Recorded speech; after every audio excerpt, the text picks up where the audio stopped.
The reason they sanctioned me was that the Canadian government had sanctioned some of the perpetrators for persecution of Falun Gong, Uyghurs, and Tibetans. And on the global stage, when people come together from point of at the UN or any other global stage of human rights, nation states who they have some nation states will talk very high moral ground on telling other peoples how to behave better, telling other nations how to follow through on their human rights commitments. But whereas when you see their backyard, they are doing something. So there is a hypocrisy of human rights of many nation states when they are in public fora or public stages. What's your observation on those things? Well, first of all, I don't think you have to expect perfection to expect from human rights advocacy. I think that it's inevitable that there's going to be some problems in any country. And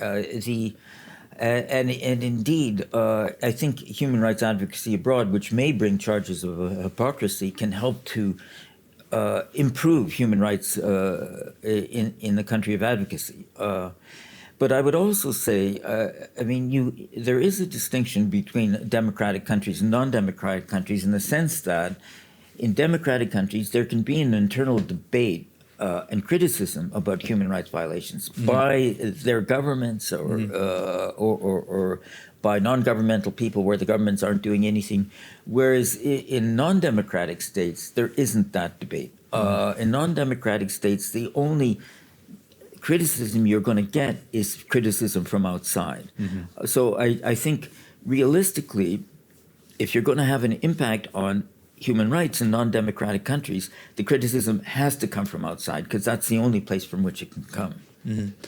And almost always the tools used as commerce to control an ethical behavior through commerce of a country, the other nation states.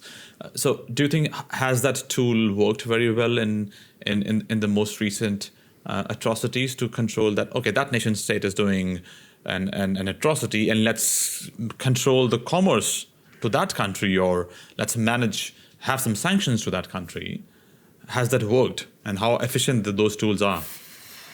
Well, I guess there's I would say generally with human rights advocacy, it helps. Asking whether it works is kind of, it depends, works for whom. I would say when you're dealing with human rights violations, you've got basically three audiences: the victims, the perpetrators, the public. It works for the victims always because it recognizes their victimization. It shows that we're concerned with that.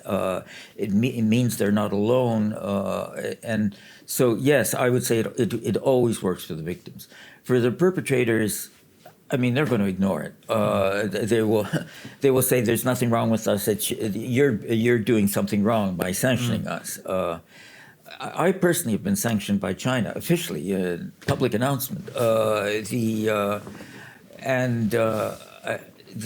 reason they sanctioned me was that the Canadian government had sanctioned some of the perpetrators for persecution of Falun Gong, Uyghurs, and Tibetans, and so the Chinese reacted not by sanctioning government officials, but by sanctioning NGO people like myself, saying we were responsible for giving them false information.